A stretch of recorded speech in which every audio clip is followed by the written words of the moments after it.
नमस्कार, स्वागत है आपका इंडिया न्यूज 28 में। ये बात करते हैं मध्य प्रदेश की कुछ खास खबरों की। मध्य प्रदेश के उज्जैन में जन कल्याण के लिए शक्ति के साथ श्री की साधना पूर्ण हुई। नवरात्रि से दीपावली तक मां बगलामुखी शक्तिपीठ आश्रम पर साधना चली। युवाओं के लिए मां बगलामुखी आश्रम साधना और कैरियर पॉइंट बनेगा। खासरोड स्थित मां बगलामुखी शक्तिपीठ चौकी आश्रम युवाओं के लिए साधना और कैरियर स्थल बनेगा। शिक्षा के साथ भविष्य की सही दिशा चुनने का मौका मिलेगा। मृत्युलोक में योग साधना के साथ आध्यात्मिक जीवन जीने की राह मिले। इन्हीं उद्देश्य और लक्ष्य के साथ मां बगलामुखी शक्तिपीठ आश्रम पर जगत कल्याण में शक्ति और श्री की विशेष साधना की, जो शक्तिपीठ पीठाधीश्वर स्वामी कृष्णानंद जी के साथ आचार्य श्री सूर्य प्रकाश ज्योतिषाचार्य डॉक्टर कैलाश विश्वकर्मा द्वारा नवरात्रि से दीपावली पर्व तक पूर्ण की। आश्रम के सदस्यों ने साधना केंद्र पर विशेष अनुभूति और शांति का आनंद लिया। वहीं मीडिया में अपनी आनंदमय अनुभूति को बांटा। उज्जैन संवाददाता शंभू राठौड़ की रिपोर्ट। ऐसे बहुत से जनमानस होते हैं जिसका कर्म भी साथ नहीं देता है, भाग्य भी साथ नहीं देता है, प्रारब्ध भी साथ नहीं देता है। तो उनके कल्याणार्थ एक मेरे मन में चिंतन था कि सर्वे भवन्तु सुखिनः, सभी लोग प्रसन्न हो और उनका कर्म, भाग्य और प्रारब्ध, इन तीनों से भगवती की कृपा उनको प्राप्त हो और उसके जीवन में सभी चीज़ें हों जो इस मृत्यु लोक में आवश्यक होती है। उसी का उद्देश्य लेकर हमने सर्वजन कल्याणार्थ एक भगवती की आराधना संपन्न की है। उसकी मुझे बड़ी प्रसन्नता है। देखिए, शक्तिपीठ जो है वो साधना का केंद्र है और पूज्य पूज्य महाराज श्री भी स्वयं साधना में बैठे थे। नवरात्रि में हमने शक्ति की आराधना की और उसी का फल स्वरूप हमको इस श्री की आराधना का हमको प्रेरणा प्राप्त हुई।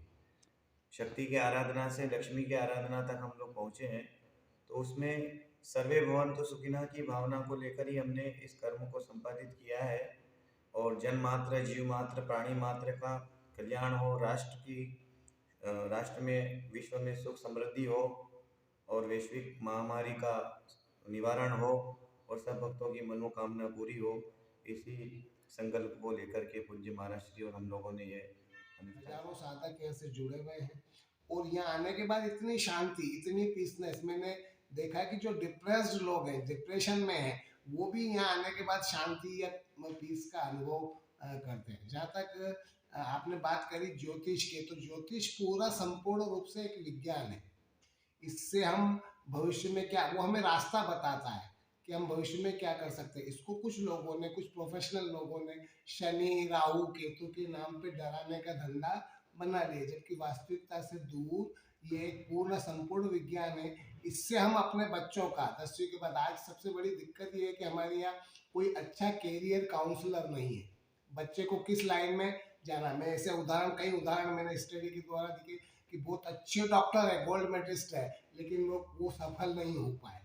बहुत अच्छे वकील हैं, लेकिन उनकी कोर्ट के ड्राई क्लीन के पैसे भी नहीं निकलते, सिर्फ इसलिए क्योंकि वो उनके स्टार से हटके उनने काम चुना। तो हमारे यहाँ जो बच्चों को प्रॉपर रूप से समय समय पे अगर कैरियर काउंसलिंग होती है कि किसी बच्ची को बैंकिंग में जाना है, किसी को न्याय क्षेत्र में जाना है, तो इस ज्योतिष का सहारा लेके इस पत्रिका के माध्यम से हम बहुत सारी चीज़ों को पहले से बता सकते हैं और बच्चों को सही रास्ता दिखा सकते हैं, है ना। लेकिन हमारा दुर्भाग्य है कि कई बार इसको अंधविश्वास हो या ऐसा करार दे दिया जाता है, जबकि ये संपूर्ण विज्ञान है, पूर्ण विज्ञान है। विज्ञान से हटकर कुछ भी नहीं है, बशर्ते कि इसमें अच्छे विद्वानों का सहारा लिया जाए। और बच्चों को अगर निश्चित रूप से हम कैरियर काउंसलिंग करते हैं तो निश्चित रूप से वो उस क्षेत्र में अपना नाम कमाएंगे।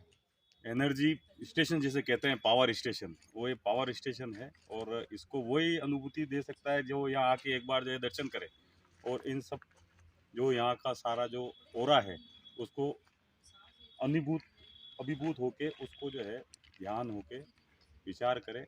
उसके लिए जो है यहाँ जो है आना पड़ेगा आपको, यहाँ सेवा देने जुड़ा हुआ हूँ और गुरु जी ने जो साधना करी है ये विश्व कल्याण के लिए साधना करी है और गुरु जी के मार्गदर्शन के अंदर यहाँ पर जो भी कार्य होता है पूर्ण रूप से संपन्न होता है और व्यवस्थित रूप से वो काम आगे विश्व कल्याण के हिसाब से काम होता रहता है।